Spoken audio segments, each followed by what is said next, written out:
Una de las cirugías más interesantes para el control del cáncer de cabeza y cuello es la disección de cuello. Sin embargo, han habido cambios sustanciales en la filosofía de cómo realizar este procedimiento, cuándo hacerlo y sobre todo por qué hacerlo. Soy Sergio Careta del Centro de Enfermedades Respiratorias en Ciudad Satélite, Estado de México, y quisiera compartir con ustedes algunos de los conceptos que consideramos son básicos que el otorrinolaringólogo debe poseer con respecto a esta situación. Hablando de cabeza y cuello, del cáncer en particular, sabemos que el 5% de las neoplasias de la economía se producen en la cabeza y el cuello, siendo la mortalidad del cáncer por cabeza y cuello la sexta a nivel mundial. Si nosotros ponemos esto en contexto, imagínense la muerte de todo el puerto de Veracruz cada año, los 600,000 personas que viven en el puerto de Veracruz muriendo cada año por esta enfermedad.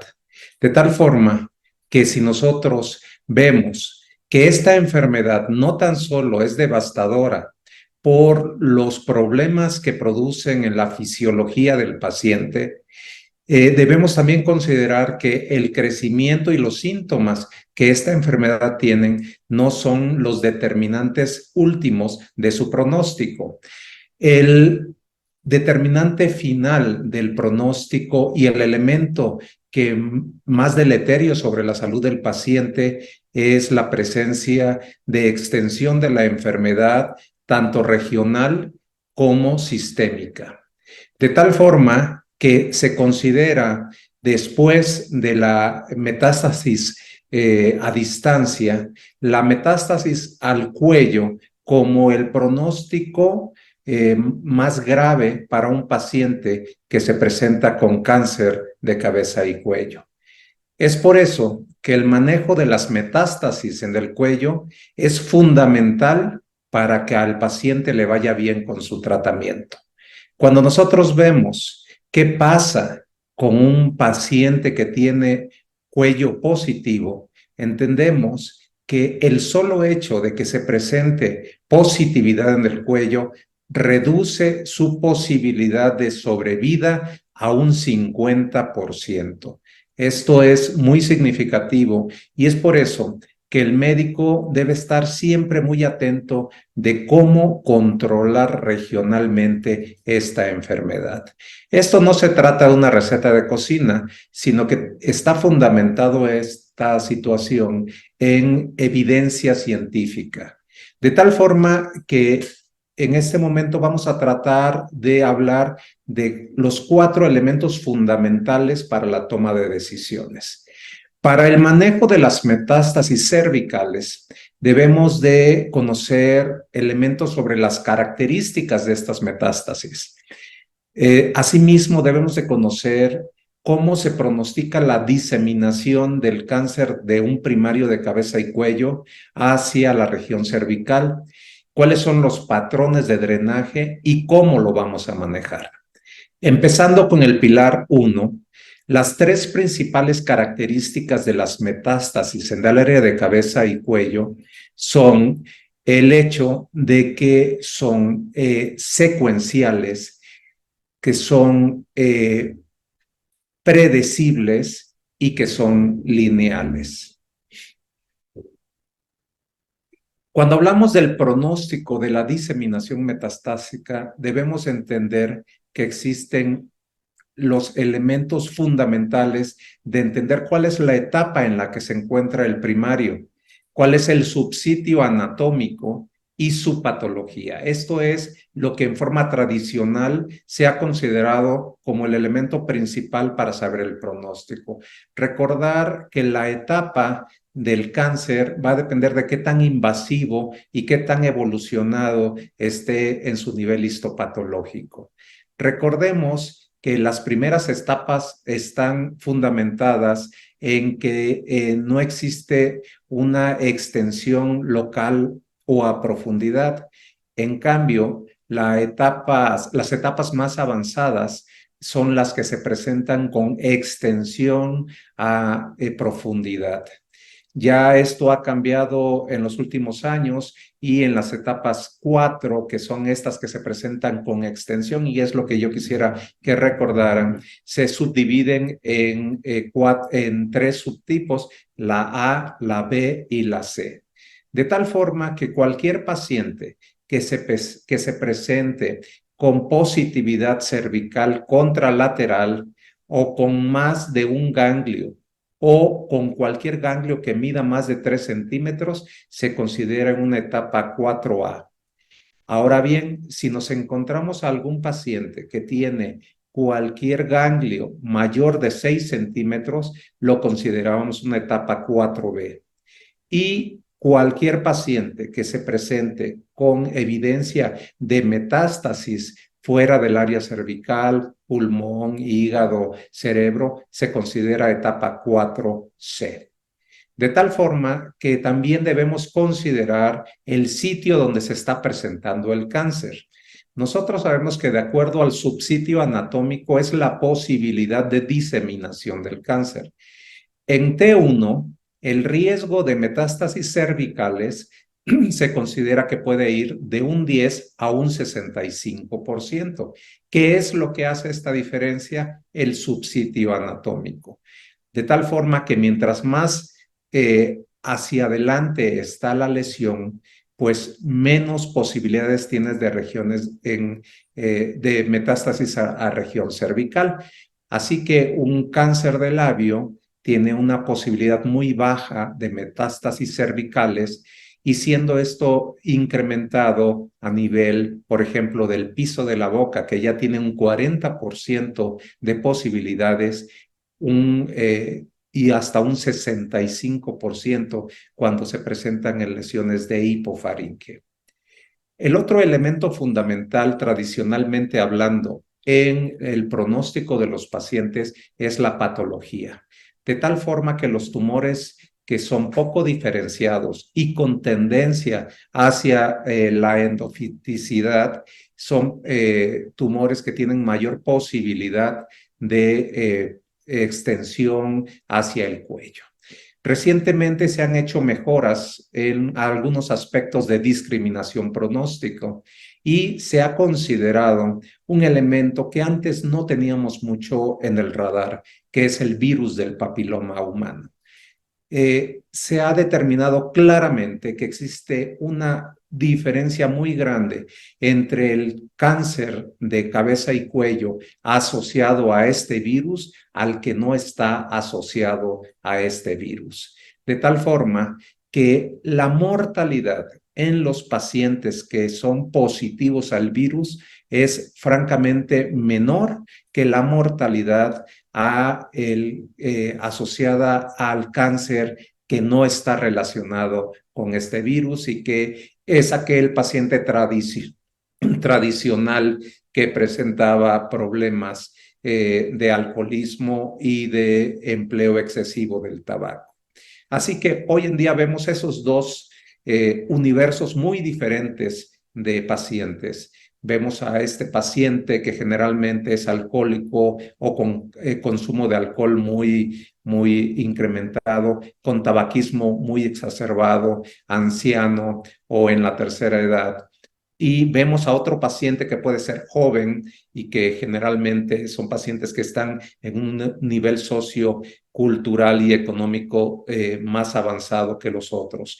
Estos pacientes son muy diferentes y la forma en las que se les trata también es diferente, así como su pronóstico.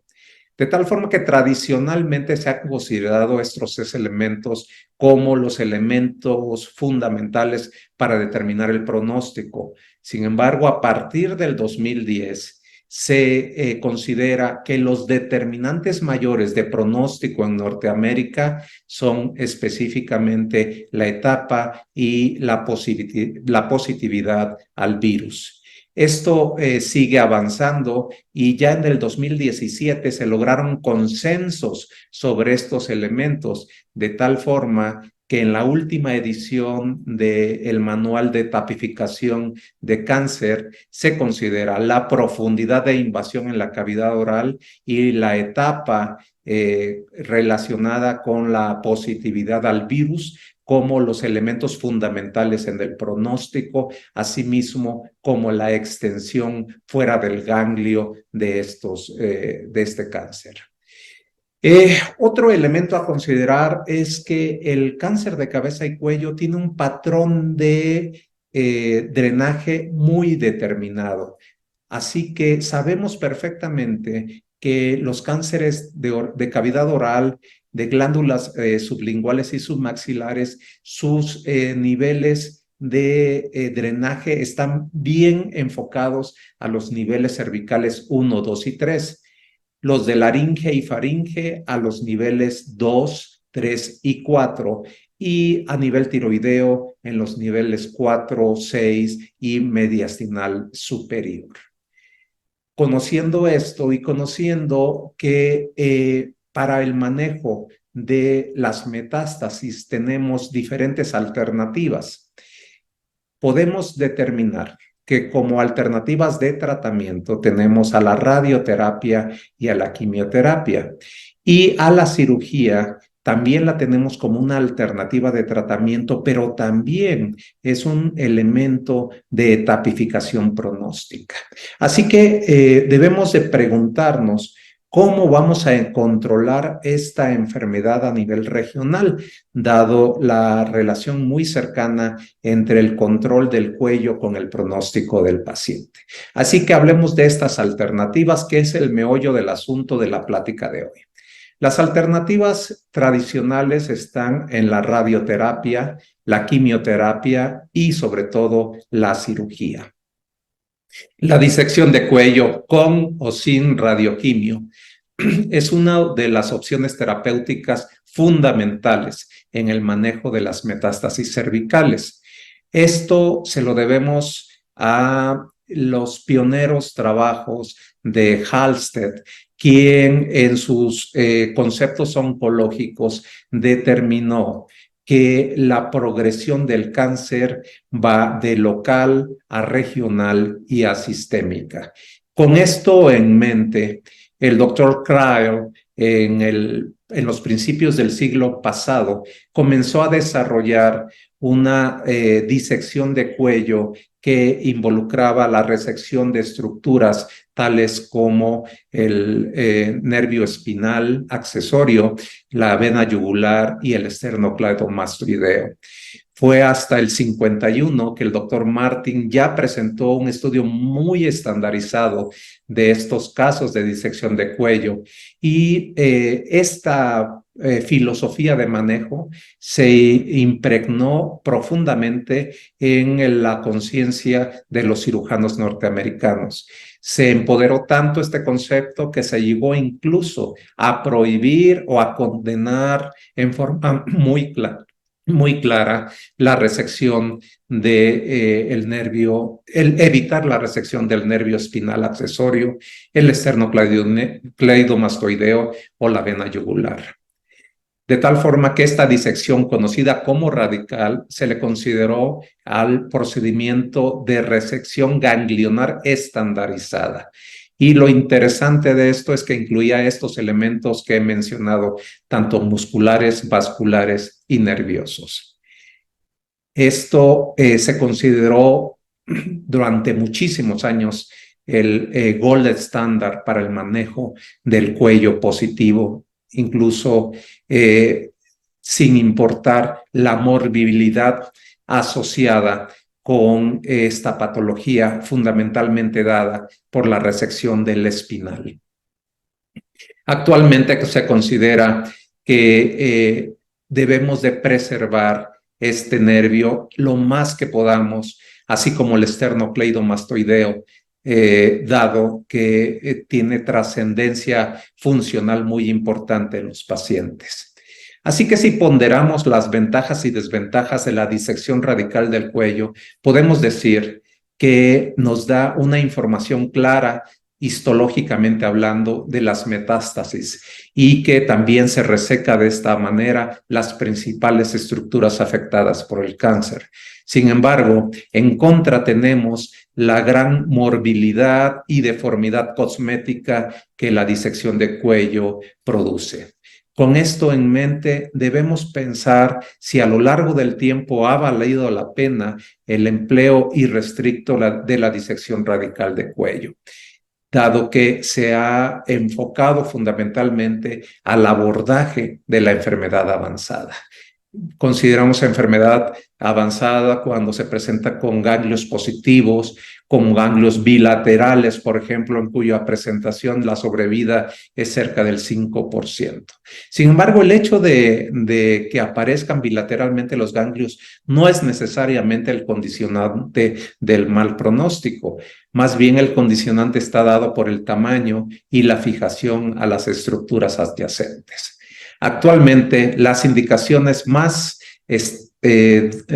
claras para la disección de cuello son la presencia de cuello positivo en ganglios linfáticos grandes o múltiples, o bien cuando hay una invasión franca al accesorio, al platisma o al esternocleidomastoideo. Asimismo, la fijación a estructuras profundas, la extensión extracapsular y fundamentalmente también cuando existen metástasis recurrentes después de radio o radioquimio.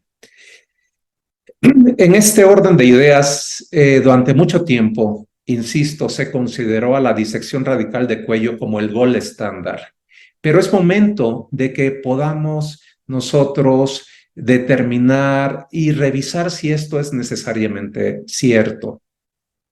Los estudios anatómicos más a profundidad, así como los elementos de evolución tecnológica, han permitido movernos un poquito aparte de este concepto.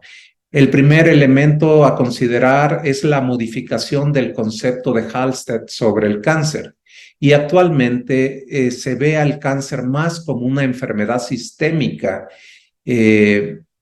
se está asimismo tendiendo a tratar a los pacientes con otras modalidades terapéuticas y seguido de disección de cuello solo en caso de enfermedad residual post-tratamiento, dado que la posibilidad de ganglios positivos después de que hacemos el tratamiento y que previamente el cuello es negativo es realmente muy baja. De tal forma que con este abordaje se ha mejorado la tasa de complicaciones manteniendo los objetivos originales.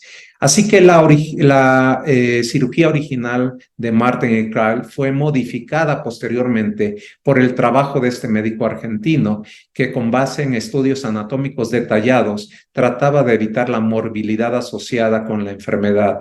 Este fue un trabajo del doctor Suárez poco difundido en la comunidad internacional en los años 50. En los 60 comenzaron a trabajar los del MD Anderson en los Estados Unidos con la remoción selectiva de grupos linfáticos e interesantemente la justificación de de este proceder solo se dio en forma retrospectiva. Fue hasta que comenzó a popularizar Boca, médico italiano, estos procedimientos que se comenzó a hacer más caso a nivel internacional sobre la importancia de determinar cuáles son los grupos ganglionares que realmente están afectados en los determinados subsitios. Durante mucho tiempo, Boca fue considerado el padre del vaciamiento funcional, pero en años recientes se le ha dado su papel a Suárez como el verdadero creador de esta técnica. En el 84, finalmente menciona Boca que ya se han apaciguado las aguas y que más cirujanos están orientados a los conceptos de la cirugía funcional. De tal forma que vemos que de la disección radical de cuello se produjo la evolución hacia la disección modificada de cuello, que consistía en la preservación fundamentalmente de estructuras como el espinal y el músculo esternocleidomastoideo. Posteriormente se comenzaron los conceptos de disección selectiva de cuello, donde solamente se resecaban algunas estructuras ganglionares muy específicas y para llegar finalmente a la disección extendida de cuello, en la cual se extendían esta disección a otros ganglios linfáticos. Debemos considerar que esta disección selectiva de cuello no es solo terapéutica, es también un procedimiento de tapificación patológica, y para lograr esto debemos de obtener al menos 18 ganglios a fin de determinar su número, tamaño, localización e identificar los factores pronósticos adversos. Estos factores son la inversión de los nervios, la extensión fuera del ganglio, la invasión a vasos sanguíneos y una reacción estromal desmoplástica. Cuando nosotros vemos esto positivo, vemos a un paciente que muy probablemente va a requerir tratamiento complementario a fin de obtener el resultado óptimo. Así que el siguiente paso en la disyuntiva terapéutica fue en si realizar una disección radical contra una modificada. Y al principio, la disección no radical de cuello se dejó solo para los casos menos avanzados, a los que tenían un subsitio y una etapa favorable, por ejemplo, en los pacientes con cuello negativo. Sin embargo, el paciente con cuello negativo tiene sus retos. No es lo mismo estar evaluando a un paciente con un cuello delgado a un paciente con un hábitus realmente en contra. De tal forma que en esto también cuenta mucho la experiencia del examinador y si ese cuello tuvo antecedentes de cirugía o radioterapia. De tal forma que cuando nosotros evaluamos a estos pacientes, la posibilidad de falsos negativos varía del 20 hasta el 50%, en promedio se considera cerca del 40%. Por eso nos apoyamos en estudios adicionales, tales como la TAC, que a pesar de su avance tiene una sensibilidad del 80%, pero baja especificidad, o bien el ultrasonido con biopsia asociada, que tiene una sensibilidad aún mayor, pero depende fundamentalmente del operador. Hay otros elementos como el empleo de PET, que permite la detección de ganglios que en una tomografía normal se consideran negativos por criterios de tamaño, se pueden detectar como positivos a fin de poder evaluar metástasis ganglionares. Y su sensibilidad se incrementa cuando se combina con una tomografía. Sin embargo, este estudio en la mayor parte de los casos es prohibitivo por su costo. Así que también hay otros elementos. Vean ustedes este artículo publicado por el grupo de cabeza y cuello sudamericano, donde encuentran relación con algunos elementos de la biometría hemática para la pronóstico de mortalidad en cabeza y cuello. Y también se está trabajando recientemente en abordaje molecular para la detección de expresión de patronos genéticos en el tumor primario que nos predigan, que nos puedan predecir la conducta biológica del tumor. Pero después de todo esto, ningún estudio ha logrado sustituir a un buen estudio histopatológico. Así que tenemos el dilema de qué hacer con un cuello negativo. ¿Tratar o no tratar? Bueno, si consideramos que cerca del 40% de los pacientes que nosotros consideramos negativos pueden ser positivos, tenemos la tentación de en todos ellos tratarlos en forma profiláctica, pero podemos verlo del otro lado. Esto también quiere decir que si los tratamos así, estamos en realidad sobretratando casi a un 60% de los pacientes, y el tratamiento que demos, pues tiene secuelas, tiene consecuencias. no es inocuo el simplemente radiar un cuello, tiene sus problemas. Así que hay argumentos a favor y en contra de emplear un abordaje quirúrgico para esto. Podemos nosotros, por ejemplo, decir que en estos casos una disección electiva de cuello tiene una baja morbilidad. Sin embargo, esta morbilidad pues es francamente innecesaria en un 60% de los casos. Por otro lado, también existe pues los datos de que la tasa de cura no es menor si esperamos a que ese cuello pase de ser cuello negativo a ser N1. Pero si es mayor si es menor esta tasa de cura, si pasa de N0 a un cuello muy, muy positivo. Así que no es necesariamente un escalón de que pase a un N1, puede pasar sin que nos demos cuenta a un N3, un N4, y entonces sí baja muchísimo la posibilidad de curación para el paciente. Podemos nosotros decir que si vigilamos en forma cercana al paciente, se puede detectar cómo progresa a un cuello positivo, pero en la realidad es que muchos de estos pacientes se pierden y es poco práctico vigilar esta conversión. La ventaja de utilizar una disección electiva es que podemos resecarlo en contigüidad con el primario. Sin embargo, cuando empleamos la radioterapia como tratamiento del primario, es igualmente efectiva. Así que, viendo esto, ¿cuáles son los mejores casos para tratar con disección electiva el cuello? Hemos considerado que en realidad no hay una gran diferencia entre emplear una disección radical de cuello contra una modificada cuando tenemos cuello N1 o N2, o de tal forma que los estudios prospectivos no muestran que el empleo de una disección radical sea superior al empleo de una disección selectiva. Así que es comparable con menor morbilidad. Vean ustedes este estudio de Bayers en un universo de 517 pacientes, donde se dejó que pacientes con cuello negativo o bien con N1 clínicamente y se dejó a su evolución.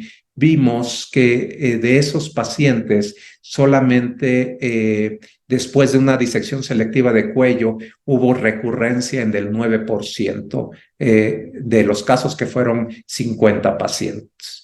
De esos 50 pacientes, 36 recibieron radioterapia posoperatoria y solamente hubo uno con falla local.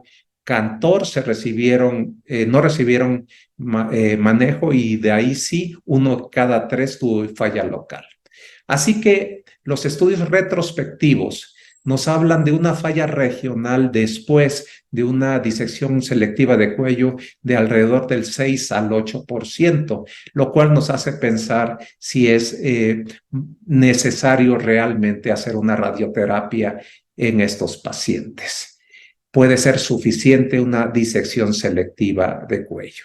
En resumen, ¿qué dice la evidencia? La evidencia dice que en cuello positivo bajo N1 hay que evitar la disección del nivel 5 por el riesgo de morbilidad, pero sí debe disecarse el nivel 2B.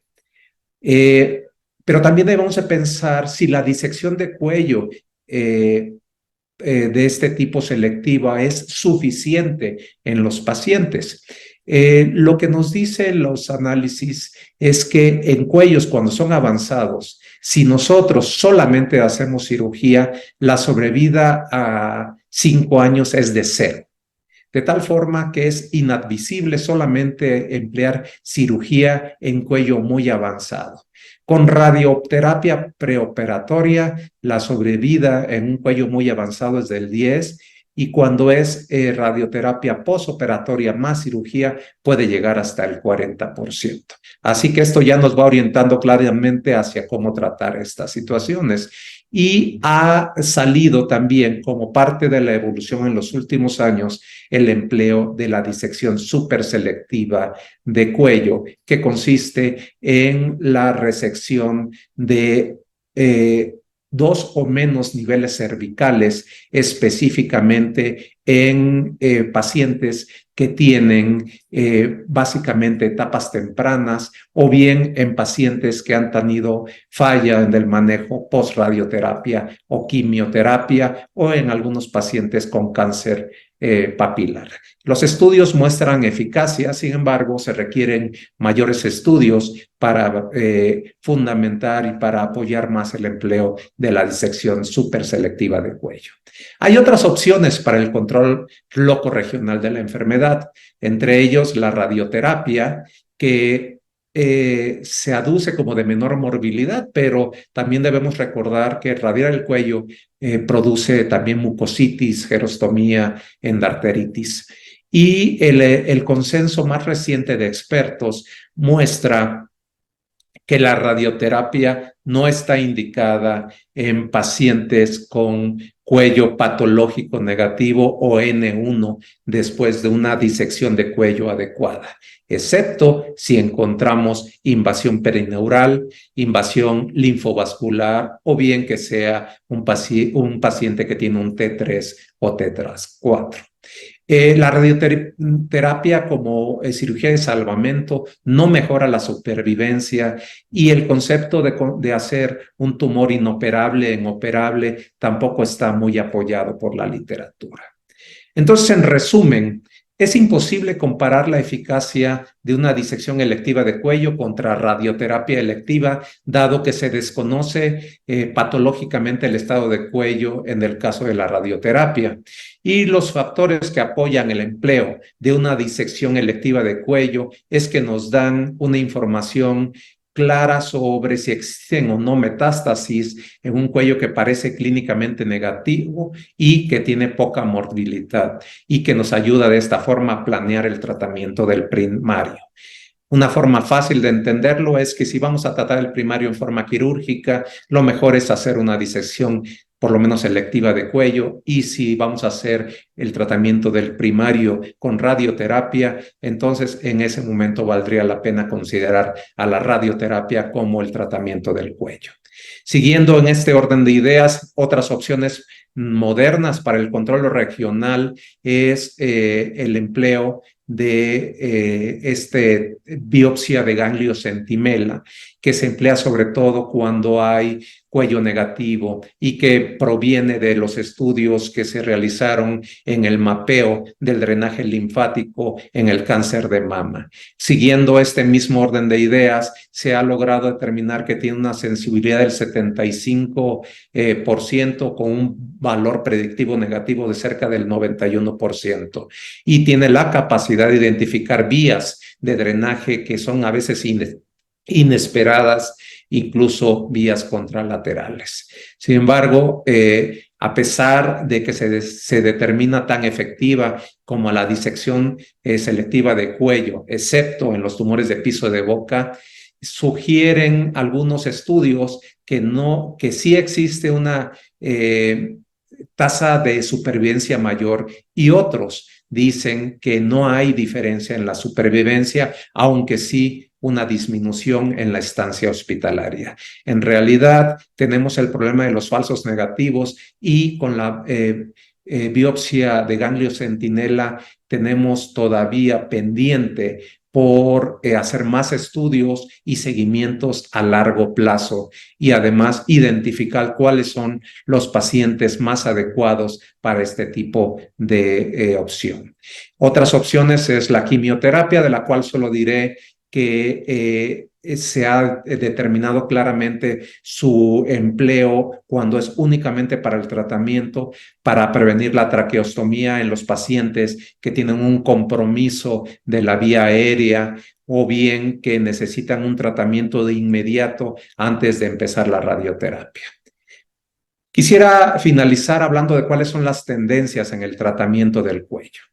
Considerar que la disección radical del cuello, a pesar de que ha sido tradicionalmente el estándar de oro, se está haciendo a un lado ante los nuevos horizontes que están fundamentados en la medicina de precisión. Estos nuevos horizontes consideran al cáncer como una enfermedad sistémica, por lo cual los elementos diagnósticos que se están desarrollando nos permiten cada día hacer un diagnóstico con mayor precisión y de tal forma poder hacer tratamientos quirúrgicos más selectivos o supraselectivos. Y cómo esta etapificación pronóstica nos ayuda a saber a qué pacientes tratar únicamente con cirugía y a cuáles darles alternativas complementarias de tratamiento, de tal forma que tengamos una cirugía a la medida de cada paciente por el empleo de tratamientos coadyuvantes. Así que las disecciones con grandes resecciones tumorales son cosa del pasado, y en el presente tenemos todas estas alternativas de cirugías más selectivas que, junto con una buena etapificación pronóstica del paciente, nos va a permitir dar resultados oncológicos similares sin la necesidad de tanta morbilidad. En el futuro hay cosas que ya están trabajando, como la terapia de protones, incrementar el manejo de soporte en los pacientes con cabeza y cuello, el tratamiento de inmunoterapia. Sin embargo, el futuro es más que nada la integración de todos estos conceptos para un mejor resultado en los pacientes. Quiero finalizar esto diciendo que debemos recordar que el paciente que se presenta con cuello positivo tiene un pronóstico disminuido del 50%. Por tal motivo es muy importante su etapificación y control. Y que debemos recordar, y hemos visto en esta plática, los fundamentos del manejo de las MET cervicales, sus características, su pronóstico de diseminación, cómo se drenan y cuáles son las alternativas de manejo. Y también hemos visto cómo se ha modificado el concepto quirúrgico de ir de una disección radical a una modificada y de ahí a una selectiva, y actualmente en algunos momentos en suporselectiva, y así como algunas alternativas para el tratamiento. Finalmente, quiero finalizar esta plática recordando que las tendencias en el tratamiento de los pacientes están en la personalización, en la medida en que nosotros determinemos las características de cada paciente, tendremos las posibilidades de ofrecer un tratamiento hecho a la medida, con mejores resultados y con menor morbilidad. Con esto finalizo y agradezco mucho su atención, quedando a sus órdenes para cualquier duda. Muchas gracias.